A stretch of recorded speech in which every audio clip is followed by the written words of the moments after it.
Hello everyone, welcome back to my channel. কেমন আছো সবাই? আশা করি খুব ভালো আছো। সেদিন ছিল 15ই আগস্ট, আমাদের দেশের স্বাধীনতা দিবস।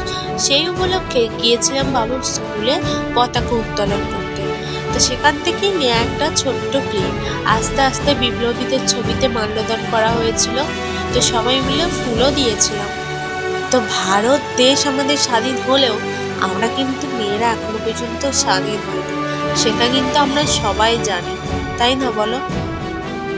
জানি না কবে আমরা মেয়েরা স্বাধীনতা পাবো, তবু একটা কথাই বলবো, অন্যায় দেখলে তার প্রতিবাদ করতে শেখো, কখনো মুখ ফিরিয়ে চলে আসো না।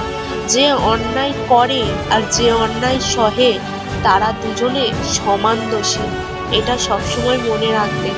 অন্যায় যত বড়ই হোক না কেন, তার প্রতিবাদ করা উচিত, আর যত ছোটই হোক না কেন সেটাকে কখনোই ছোটভাবে দেখা উচিত নয়, সেটাকে বড় করে দেওয়ার দায়িত্ব তোমাদেরই হাতে। যে অন্যায়টা ছোটভাবে দেখবে সেই সব থেকে ভুল করবে, সেই ছোট অন্যায়টা থেকেই কখন যে বড় অন্যায় তো পরিবর্তন হবে সেটা কেউ টেরও পাবে না। তাই অন্যায় দেখলে আগে প্রতিবাদ করার চেষ্টা করো। সবাই ভালো থেকো, টাটা, জয় হিন্দ।